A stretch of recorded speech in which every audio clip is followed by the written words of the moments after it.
Hey everybody, this is Jake Wynn, public historian, back with my co-host Justin Voithofer, public historian from the Gettysburg Foundation. We are here today to discuss episode one of the new Apple TV Plus miniseries, Masters of the Air. Justin, how are you doing this evening? I am doing good, doing good. Had to get the double episode in, which was fun. A lot to talk about, which will be good. It's my honor to introduce our guest for this evening. He's a private charter pilot for a charter company in Pennsylvania. He's also aviation expert slash childhood video game co-pilot, Greg Lloyd. Greg, say hello. Hello, guys. Thanks for having me. Of course. So we brought Greg on. He is an actual pilot. So when we talk, historians talk about the difficulties of flying a B-17, we're kind of making it up. Greg's going to be the expert that actually tells us why a B-17 is difficult to fly on that kind of stuff. But before we get to that, Jake, I'll throw it back to you if you want to recap episode one of Masters of the Air. Absolutely. So, just a quick reminder of what we're talking about. If you missed our first episode, our intro to Masters of the Air, this is a 9-part miniseries, Masters of the Air on Apple TV Plus, based on the Donald Miller book of the same name, Masters of the Air. And what we're doing with these videos is just kind of reacting to what we're seeing on the screen, to some of the history that we feel passionate about, with the air war in World War II. And so what we're going to do tonight is just go through some of the history, some of our reactions to what we've seen in episode one. And talk a little bit more about that. So, what did we see in episode one? Well, in a whirlwind recap that I'm going to give you, I was scolded after episode one of our recording the intro, that by my grandmother, said that we went way too long. So I'm going to keep this tight. We're going to keep this shorter to keep my Grammy happy. And so we are introduced in episode one to Buck and Bucky, our two confident pilots, hot shots, who also have a not just a fair amount, but a huge amount of bromance going on throughout episode one. We've got Harry Crosby, who I talked a lot about in the intro episode that I was very excited to see, who is our airsick navigator slash narrator for this series, it seems. We bring our B-17 flying fortresses across the Atlantic in the cold and the wind, and sometimes getting lost, bringing those to England to join the 8th Air Force. We also get our first taste on numerous occasions to aerial combat, some horrifying scenes that we see of the realities of what the air war looked like in the Second World War over Europe. We see a prolonged series of combat in a mission over the German city of Bremen, with 3 planes. Our first casualties of the 100th Bomb Group that we see is the focus of this series, seeing why they had the reputation of the Bloody 100, losing 3 aircraft on this particular mission, and losing all 30 men, 10 men per those 3 bombers that are lost. And I think, as I was talking about with a coworker about this episode today, that the idea was that 3 bombers are lost, 30 men lost, and they didn't even drop their bombs on the target, which is a pretty horrifying thing to watch, and just to see the realities of the nature of bombing in 1943 when this episode takes place. And then as the episode comes to a conclusion, we see the shocked reactions to combat, to what the realities of this air war look like, and our Buck and Bucky conversation as they're reunited in Europe, reunited at the airbase in England. That Buck asks, "Why didn't you tell me? You didn't tell me it was like that." And his friend simply says in response, "I didn't know what to say. You've seen it now." And we too, as the audience, have seen just a glimpse of some of the horrors, surely, that we are going to see in future episodes as this air war escalates and grows. So with that short recap, relatively short, I'm going to throw it over to Justin. What were some of your reactions to this first episode of Masters of the Air? Yeah, I was ecstatic about it. I thought it was great. It kept me in my seat the entire time, and it kept me I'm just thinking about kind of modern similarities with what they went through, in particular to like crewmen and everything. First thing that jumped off the screen though for me was that the actors themselves. This is the first kind of, if we're talking about the universe that Jake talked about in the first episode, right? Band of Brothers specific, and then this. I feel like this has been the best so far at accurately or showing the ages or these perceived ages of these crewmen and these soldiers and airmen and all of that, because some of the faces that are looking at you, specifically the crewmen of the aircraft themselves, the gunners, the ball gunner, the waist gunner, all that kind of stuff, they looked like high schoolers, and that's a good representation, a good reminder that the people that are doing these missions are not, grizzled old veterans. They're not 30, 40-year-olds. They are high school age, early 20s age kids who are asked to go up there and fight these missions and go through that harrowing combat that Jake had mentioned. Which goes to my next point, which is, we've talked a lot about not wanting to be somebody in a war. How about being a ball gunner in a B-17, where the only protection between you and 30,000 feet below you is a piece of plexiglass metal. So I thought it showed you the horrors of not just flying through this, but the different stations in the bomber and what each were kind of responsible for. And then, yeah, Jake, you mentioned when they come back, they show that they lost the 3 airplanes and the 30 men. The way that they show that they realize they lost it is very realistic, in that the only way you can tell is counting the ones as they come in to the runway. And I think you see that Buck is standing up, or Bucky's, I don't know how we want to differentiate the two, but Major Egan is standing up on the control tower, and you can hear them counting, 1, 2, 3. And it is at that point they realize that they lost 30 men over the target, as they're coming in to land. And then also, once they land, the hustle and bustle of what goes on. You have medics running up, you have mechanics that are coming to fix the plane. It's a pretty chaotic landing, as opposed to normal landings. I guess all landings are chaotic. We'll have Greg talk about that. But pretty chaotic, kind of couple minutes afterwards to take stock of what's going on there. So the only thing from the episode I would have liked to seen was more home station training. Getting to know the guys before we're thrust into combat. We kind of get that with Band of Brothers, but I listened to another historian, Jared Frederick, talk about this episode as well, and he mentioned that this is kind of more like the Pacific, right? You get to know a little bit of the backstory, but then you're thrown right into combat. So that's the only thing I kind of would have liked to see, but I understand it's a miniseries. It's only got 9 episodes, and they got a lot to cover. But other than that, I thought the first episode was great. Going to Greg, I say that as a historian, I thought it was Greg. Greg, please tell me that they were somewhat realistic in the fighting and the flying of the plane, the communications. What was your first thoughts as a pilot who actually knows what he's talking about, as opposed to a historian that does not? Well, I appreciate that. But again, you got to think that I'm flying in 2024. It's a little bit different, but again, the basics are there.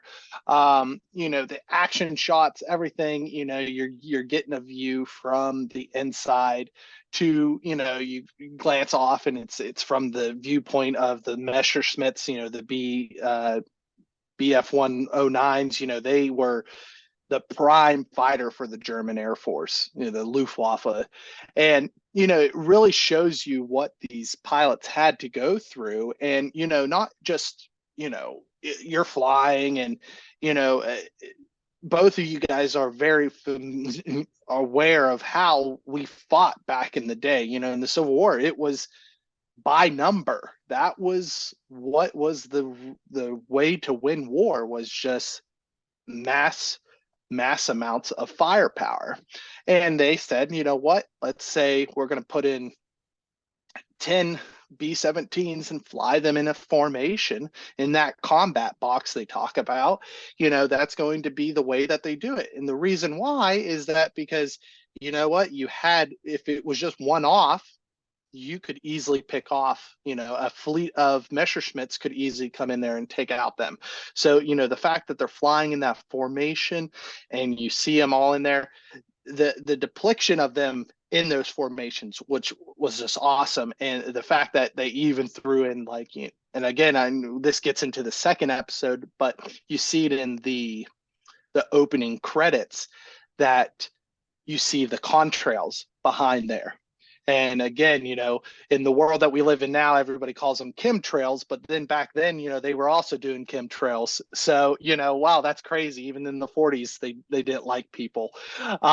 But so the fact that they even got that detail of flying through it. That was just cool. And you could see that the contrails going through. Again, this is coming from a guy that's all about action and I'm hands-on and everything. I'm not a big, huge fan of the cutscenes. I never was. You know, Band of Brothers had that.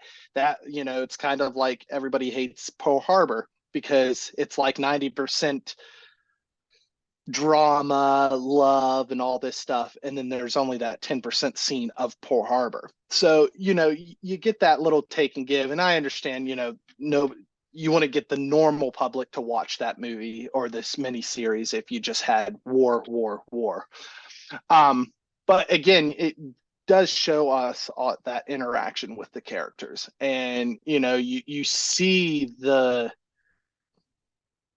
growth and the brotherhood of all of these guys. You know, again, like Justin said, you know, these guys look like kids. Well, they were. The average age was 25 for the pilots.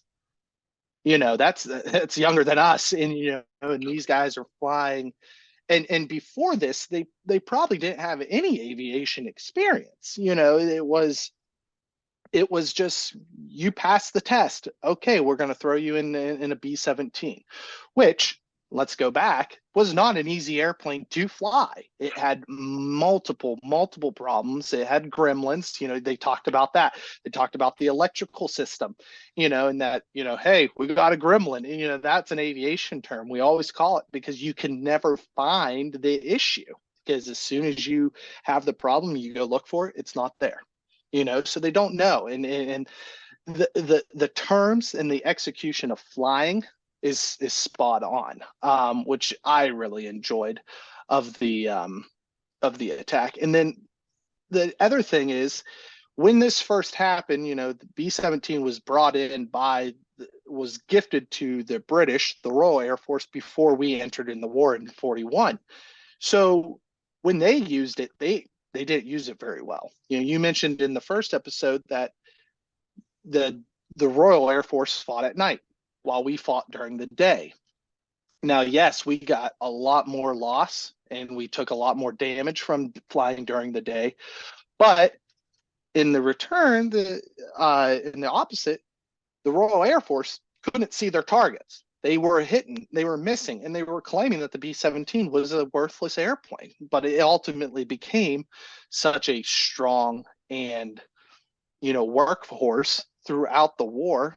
And unfortunately, it wasn't used much more after that because, you know, with the development of jet fighters and all that stuff, it became obsolete. But the one thing I do like to point out is that when we first got into the war and the B-17s were used, it started that we were flying single, maybe a line of formation, and then the combat boxes came in where they were all staggered.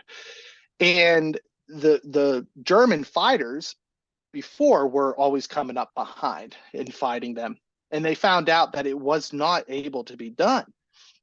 And that the Messerschmitt, you know, fighters were known for their deadly cannon that they had on the airplane. It was and it could shoot off so many bursts and everything like that. But it would take honestly 20 bursts to take down the B-17.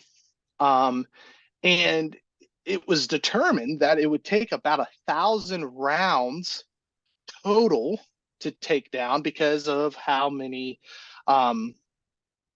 you know, multiple strafe runs and all that stuff would come out of it. And that would mean they would have to carry over 1,000 rounds in a Messerschmitts, and they could only carry about 200. So you would need a fleet of Messerschmitts. And so what they did is they figured out, hey, if we go in the front of the airplane and we do the strafe run at the cockpit, then we could ultimately kill the pilots, and that would crash the airplane. And that honestly is what they ended up doing. And after 43 is when they learned to do this. So the fact that they even have that in there, that those guys are attacking off the nose, is just, I mean, perfect history accurate, you know, on that, which is just really cool. It's cool to see that they actually got that. Yeah, and I think one question we had too, Greg, was They talk a lot about the jump, to get over to England, you have to take a bunch of stops. How is the landing portrayed? I think it's Iceland. Jake, you have to double check me, or Greg, I don't know if you remember. Was it Iceland that they're landing? Greenland. Greenland, sorry, Greenland. Yes. Yeah. How is that landing? Kind of, what did you see about it being blown around? So, unfortunately, I've never landed in Greenland, so I don't know the weather, but I have heard from other people and I've read up that Greenland does have very unique weather because of the mountains off of it. You getting that downdraft off the mountains. And if there's any weather in the system, which it looked like it wasn't a clear, beautiful day in that scene. But the crossland approach with the execution was correct. I mean, you come in at an angle, these are gusty winds. I loved that they shot down at his feet and showed that rudder input, because that is exactly what you need to do. You throw the wing into the wind, you use the rudder to compensate that direction, because if you turn this way, you're going to go that way. So you got to do what's called a yaw, and you got to kind of go opposite with the airplane. So the airplane kind of comes in like this. And the fact that they threw that in there, and then he also his differential power is just is crazy. And that airplane was able to do that. And any multi-engine aircraft, you're able to use differential power to help with a crosswind and all that stuff. And again, all that's doing is just bringing that leading wing, into the wind a little bit more to help him, guide it in there. Once they landed, then you've got a whole other problems there. Now you're really near the ground. And the fact that he was able to see that and get slowed down, you'll hear him say about the flaps. He lifts up the flaps. That's a known thing to do when you were on hard landing or on grass or a bad condition landing, such as this weather crosswind. With lifting up the flaps, that gives a little bit more weight on the wheels, which allows the more drag, and you can actually use the brakes a little bit more. So again, that was textbook. That's what we do. And when we're in training, that's everything that we're taught, which is really cool to watch videos of the B-17 and you're like, oh, they did it back then too. It's been 60 years, 70 years. So very cool. That's pretty awesome. Yeah, that's pretty awesome. I'm glad you said that, because I'm glad they got it right. Because once again, I'm watching and I have no idea if this is correct or if this is how they need to do it. So I'm glad they got it right. Jake, what do you think? I know we got you at the end, but any points that we didn't address at all, or what did you think of the episode? No, I mean, I think that's some great insights about flying that Justin, like you said, we don't have, so we really appreciate Greg you walking us through that with your expertise as a pilot and your experiences as well. I think overall for the episode, I'm really pleased with this first episode. Reading around with some reviews talk about it being a little spotty in terms of like introducing of characters, which I could see as being something we don't see, as you mentioned, Justin, like no training really scenes. We don't really get an opportunity to know any of these men really well. We're kind of thrown in with them as they're heading off to war.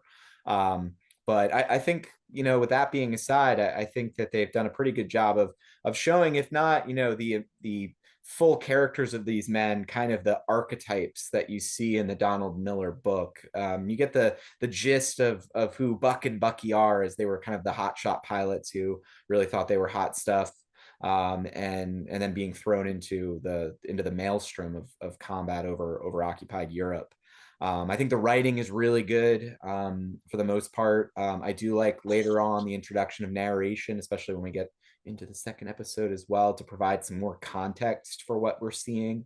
And my biggest fear was honestly the CGI. Obviously, you need CGI to produce something like this, because simply there's no way to show, say, example, the Bremen raid had 250 bombers. There are not 250 B-17s in existence flying today, not even close to that amount. So there's no way you could practically show this without CGI. So, and I think that they did a really good job with this. And I think the tight shots of the crew and showing the cramped interiors and the positions at, say, like the waist gunner position. The ball turret, as you mentioned, Justin, shows the realities of fighting in confined space and also the intense cold. We see some of the frostbite when trying to unjam a gun at 25,000 feet is going to cause the men's hands to literally freeze to the guns. I don't mean to cut you out. Can I say Yeah. something about that too? That was one of the points that I wanted to point out, is that it's the little things that you do right? Like that is training, that is an experience. And that is something I think is refreshing seeing this series address, is that these crews are inexperienced to begin with, right? With Band of Brothers of the Pacific, they're already kind of, they're trained, they're all that kind of stuff. And you kind of are led that they're already experienced. They already know what they're doing. These crews, like you said, undisciplined, kind of untrained, and that shows in those types of injuries. So I think that was really cool. Absolutely. I think other than that, just one other kind of history point before I throw it back over to Greg for this next segment. But I want to point out we don't really ever get an introduction to East Anglia, which is the part of Britain where all of these bases are located. I think it's important to this series, important context to know this is kind of the very eastern end of England kind of juts out into the North Sea. It's the part of England that is closest to the continent, especially closest to Germany. So they're trying to get as close as possible to maximize the range. And so we will hear about East Anglia, hear about Thorpe Abbotts, where this base is, but it's important to know where that is located. But so as we start to wrap things up here, Greg, I just want to ask, Justin and I talked about this in the intro episode of what we wanted to see in the series, but having watched the first two episodes now, but talking about episode one, what do you hope to see coming up in the series ahead? So the big thing that I really want to see is that, I agree with both of you that they show I want to see the emotional and the mental effect that it has on these guys, which you kind of see that in, coming up in the second episode, or even, just the workforce that it takes to do these crazy landings and these missions. When they, got lost from the fleet and they end up going over France, Germany occupied France, and then there's flat coming up, the wear and tear on that, and then they get back on the ground and say, don't do that again, fix the air sickness, let's go, that it just comes into it, and it's not just mental, it's also physical, these things, the cold, the air sickness, that's just, something that not many people realize. People get, air sickness on an airplane. This is on a iron shell that is, negative probably 30 up there, and getting bounced around while being shot at as well, like, and we complain because we get air sickness in an air conditioned, tube that while we're served our beverages. Keep the historical facts correct, which so far they have. Again, I'm not the historian like you guys, and I read up on those battles and to know exactly what they are. But they're already talking about like the U-boats, being used for all the battle, for the loss of the freighter ships and all that stuff. I just thought that was very accurate. I would like to see the brotherhood that it gets created. I think they will do that more and more. I think it's going to get to a point where you're going to see a batterly, beat up fort come in, and it's going to be like, holy crap, these guys, how did they survive? And then, again, the drama, I hope they keep the drama out of it. I don't want to see them coming back to old Sally and, she's loving up on them because, they've been missing for the long time. I don't want to see that. I know it happened and it's going to happen. That's life. But I just like to keep it towards the battles and towards the brotherhood internally, kind of very similar to how the Pacific was. You didn't get to see much backstory. You really hardly ever saw home life for those guys. So, I'd like to see the little bit more of the internal portion of the battles. Old Sally. Old Sally, you know. All right. Well, thank you so much, Greg. Really appreciate you being here. We're going to start to wrap things up. So, Justin, thank you as always for being our co-host, public historian, and with the Gettysburg Foundation. My name's Jake Wynn, public historian as well. Thank you all so much for watching. I really appreciate that, the support on the first episode. Hope you've enjoyed this one. We would love to hear what you think as well. So in the comments, let us know what you think about Masters of the Air so far. If you enjoyed this, hit subscribe for more content. Hit the follow button and give us a thumbs up as well. It'll help more people be able to see this and join in the conversation about Masters of the Air. We are planning to do this this sort of post episode programming for you all, recap and reactions. We hope you all enjoy this, and like I said, please let us know what you think as well, and we'll try to integrate some of those opinions into this show as well. So thank you guys so much for being here, and thank you all out there for watching, and we will see you next time.